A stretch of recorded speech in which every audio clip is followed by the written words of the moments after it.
First of all, an excellent presentation by Mr. Datta. He's covered a lot of things, a lot of depth, a lot of concepts which we actually call together and we say digital transformation. But somewhat this word transformation is something that means you have a form, you're transforming the form into a digital form.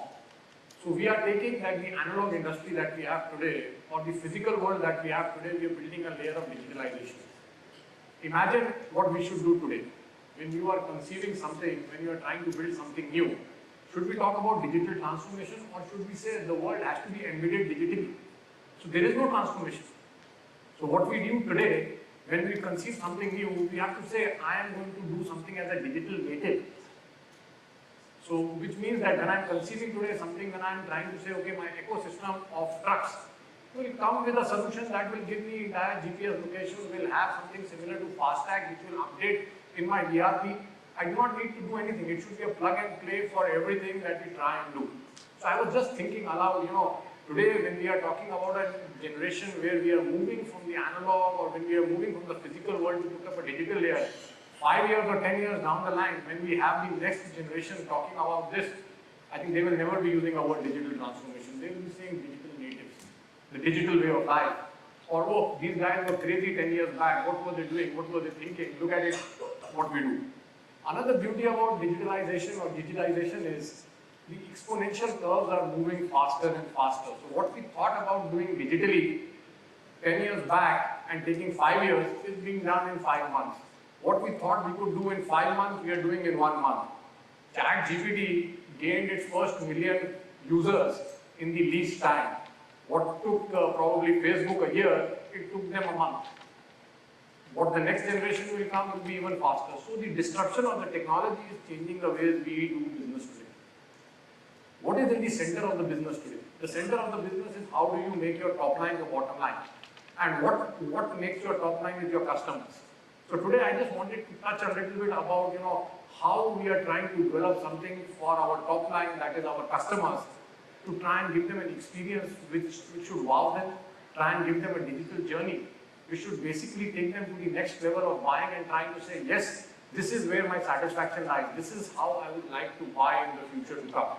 So what we are trying to create an online marketplace or an e-sales, which is our brand name for this marketplace, is to give customers an entire experience to try and understand what their journey would be a couple of years down the line. I call it the future map. So you peep into the future, you discuss with the customers what they are looking at. You try and peep into the future, how I could deliver this, and you bring it now. So you are trying to compress the gap between the future and today. But here also one wonderful thing is, does everybody really know what the future will be? Does your small customer have the foresight to understand what the future will be? So what you need to do is understand what is his inherent core requirement and then work backwards to say how actually is the best or the most optimized way to fulfill that requirement. And then look at the technology to suit it. Not the other way around. Don't look at a technology and say this is what I embed and this is what my customer will do. Always the journey has to start with your customer, then look at what his requirements are, what requirement I am going to fulfill, and then devise your journey to try and see what digital technologies actually weave the bridge. Can I go to the next slide? So, just to give a brief background about AMNS, I think Bhushan would have already covered it. We are a joint venture between ArcelorMittal and Nippon Steel, so best of the East and the best of the West. We came together to try and make a steel company called AMNS. We are an integrated flat producer. We are totally integrated from iron ore to market to even having our own distribution channel. We produce all assortments of grade, all assortments of steel. We touch your everyday lives by the way you drive or you transport yourself, the white goods you have, the roofings you have, the steel buildings you live in, the construction you do. So we touch everyday life in terms of steel. We, in terms of our portfolio, have a full portfolio in terms of the flat products, and we are looking at smarter steels for brighter futures. This tagline, though it sounds very futuristic, is also embedded digitally. So smarter steels, brighter futures. When you are talking about brighter futures, we are talking about sustainability, we are talking about carbon footprint, we are talking about small things as reducing paper. So there was a very interesting study that I was going through by a company called EDM. It said that if you are able to reduce, let's start on very small steps. If you are able to reduce the paperwork that you do on a day, you are going to free your time. So it said 33% of the paperwork, if you are able to reduce in your organization, you are able to free up 60% of the time of your, let's say, middle to lower management in terms of availability. It's a very interesting concept. So I tested this concept in my previous location. I used to work in Europe. So we said, how much paper do we actually use? And how do I actually bring down this paper to 1/3 of it? So we were printing invoices, we were printing truck receipts, we were printing 6 copies of each document. And we said, let's look up and see how we can reduce. The results were phenomenal. We looked at digital solutions at each pointer to reduce. We had a very similar target of truck turnaround time. We used to have 12 hours as truck turnaround. We said, let's benchmark in the world where is the lowest. We went to Germany in one of our plants where it was 4 hours. We said, wonderful, let's target 4 hours. With all the digital interventions, and I said, every step with the newer technology, we were able to bring it down to 3 hours. So we became the benchmark. We reduced the paperwork at every step. We actually achieved 66% reduction in paper. Result? The offices which were staffed by 22 to 23 people now only needed 6 to 7 people. So reduce paper, just look at one core pillar in which you want to work. Look at small steps to start with if you are not very familiar with digitalization. One of them could be the easiest is, why so much paper flows? Let me see how I control this paper. This could be one axis in which you start your journey and then you keep developing over and over and over. Can we go to the next one? So as I said, when we were looking at the e-sales or the digital sales journey, we were looking at what is that my customer wants. What is that my customer will really want in the next 3 to 5 years? Because any journey that you plan today, you need to look at least 3 to 5 years. I won't say go beyond a 3 to 5 years point of view, because today digital technologies change so fast that what you think today and you implement in a year's time, by the time you implement it, it might sound outdated. So we were looking at customers who have already got used to buying online. Thanks to the COVID, this trend got 5 years boost.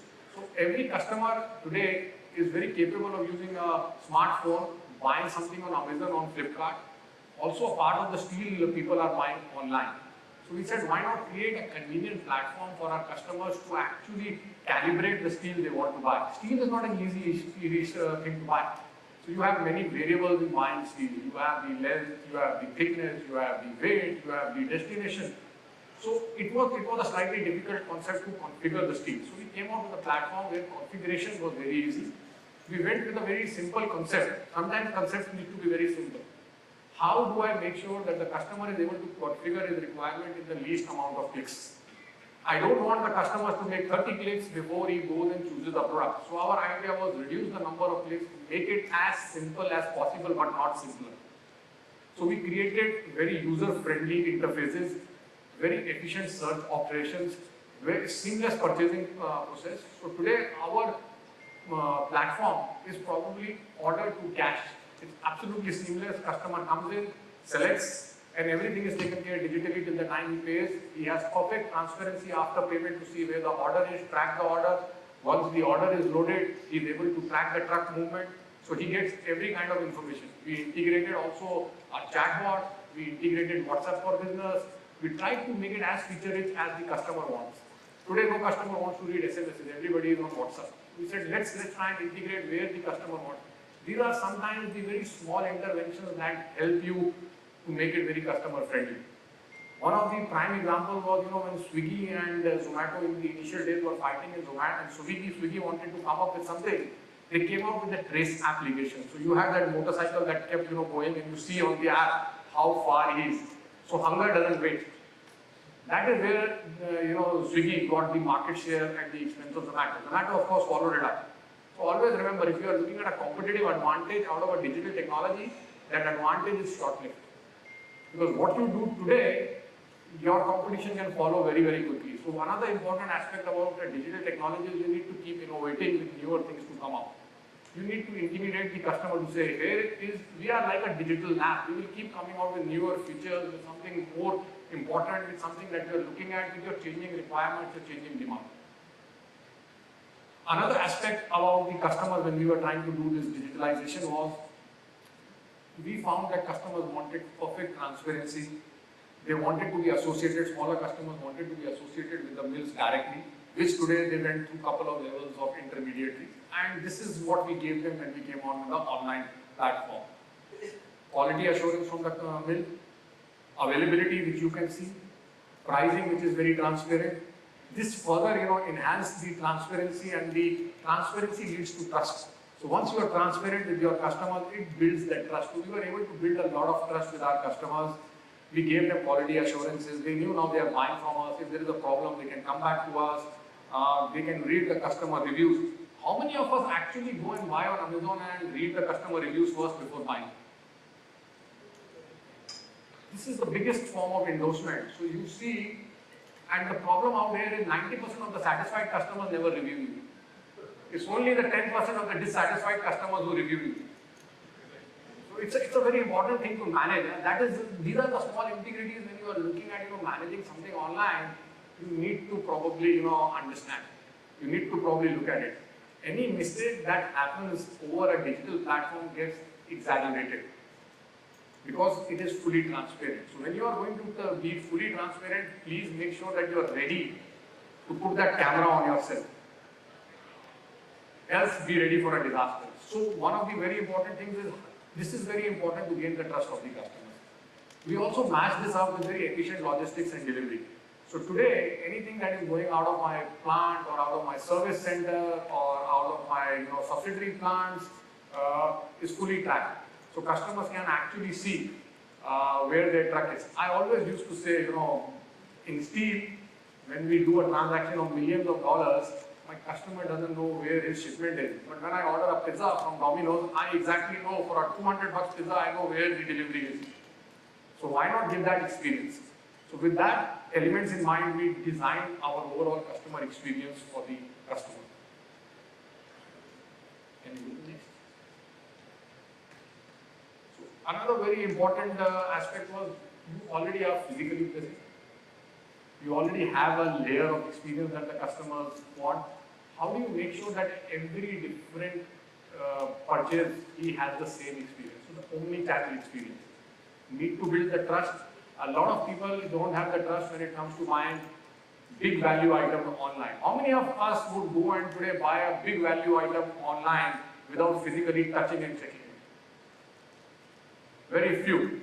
But how many of you would probably go onto a channel that is subscribed or onto a platform that is saying quality guarantee by either Tata or JSW or AMNS and says we will give you perfect transparency, your money is safe, to build that trust? How many of you will probably look at buying? Not today, but maybe in the next 2 to 3 years. At least there are few I see. So this is all about building trust. This is all about saying that we have a trust, we have a brand name that goes along with it. And whatever I do on this channel is an omni-channel experience. You will get the same trust that you do while you're buying physically. Improving access with minimal touch points. Many times I go to a website, I want to buy something, or let's say I go to a restaurant, I said I want water. Sir, cold water, room temperature. Okay, cold water. Sir, half a liter bottle, 1 liter bottle. Half a liter bottle. Sir, aerated, non-aerated. I don't want water. Thank you. So the moment you go into complicating the choice culture for the customer or giving him too much choice, please understand, choice is good. But confusing your customer with too much choice is not good. So you have to curate the right level of number of clicks. The moment I have to go and buy and configure my product with 30 clicks, I say I will go and pick up a phone and I will call my sales guy and I will book it. So improving access with minimum touch points, creating a smooth buyer journey.